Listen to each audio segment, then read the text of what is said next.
Mee isin martinuu na caqasaa waan obbolaa ufiitiif gammaduun taateen isinii himaa jechuudha. Guyyaan irraa guyyaa jimaataa ta'uu waliin Nabi Muhammad sallallahu alaihi wasallam caalaa ergamtoota khaatimul anbiyaa wal mursaliin kan ta'an ergamaa keenya Muhammad sallallahu alaihi wasallam irratti isin martinuu salawaata buusaa. Salawaata buusuun guyyaa hundumaa dirqama osoo ta'uu guyyaa kana ammoo keessatti jajjabeeffadhaa. irra caalaa guyyaati waan ta'eef jechuudha maashaallah. Gaafa tokko rasuuli sallallahu alaihi wasallam sahaabota isaanii waliin osoo ta'anii har'a nama jannataatti nutti ol seenaa jedhan sahaabaa wayii ol seene.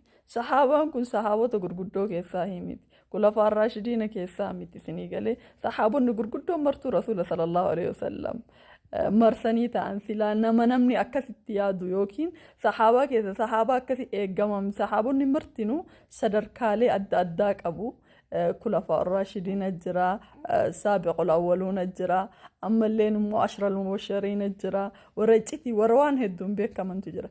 Sahaabaan kun nuti seenu duuba nama jannataatti nutti ol seena yeroo sadi guyyaa sadi akkas jedhan guyyaa sadanuu namuma kana ol seena. Duuba sahaabonni kun falyatanaafasiil mutanaafisuuna wal dorgomuu kana baay'atu khayrii kana keessatti tokko qaruu ta'e beeytaa dhaqeetiniin yaa abboo natti dhiite na bulchi jedheen keessummaa itti dhaqee jechuudha. Inni iccitii tana baruuf itti dhaqee wayita itti dhaqee jedhe manni karabbiitii buli jedhe guyyaa sadi bulcheen guyyaa sadanuu wayita laalu akkasuma wanni inni haarofni dalaguun jiru. Halkan rafaa bula ganama ka'ee subii salaata deema wanni inni waan addaa ibaadaan addaa inni dalaguun jiru. Ajabamee duuba namni kun yaa abboo ani keessummaa mana kanaan bulle wanni an sitti dhufeef rasuula sallallahu alaihi wasallam guyyaa sadi nama jannata nutti ol seena jedhanii ati ol seente rabbii jedhi homan waan nama jannataa taateen kan naafimii jedheetiniin gaafate sahaabichi kun. Eegasi sahaabaan kun radiyallahu anhumaa boohee wallahi an dubbii tana sirraa hin amanu laakiin eega rasuuli sallallahu alaihi wasallam akkas jedhe an wama takka ofii beekaa jedheen onni takkittiin an ofii beeku kana ni'maa rabbiin ilma namarratti oole kana yoon argu uma gammada jedheen. Waan rabbiin gabricha isaarratti oole takka yoon arge too gammachuudhuma jedheen. Onneetii yarraa gammadeetiin du'aa'ii godhaafi.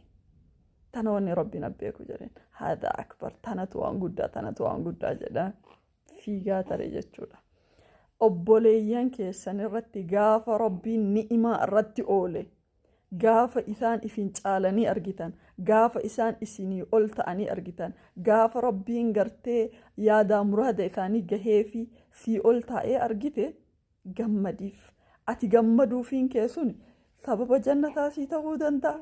Boqonnaa sammuu sii kennuu danda'a. Fayyaa qaamaatiifuu baay'ee murteessaadha.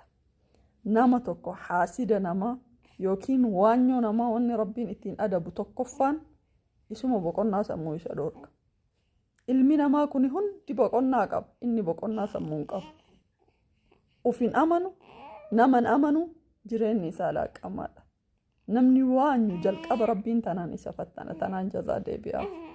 Akhiraa dammoo tanaa oli. Namni waa waanyu rakkin isaa si waliinii miti. Rabbii ni'maa san sirratti oolee waliinii malee jechuudha.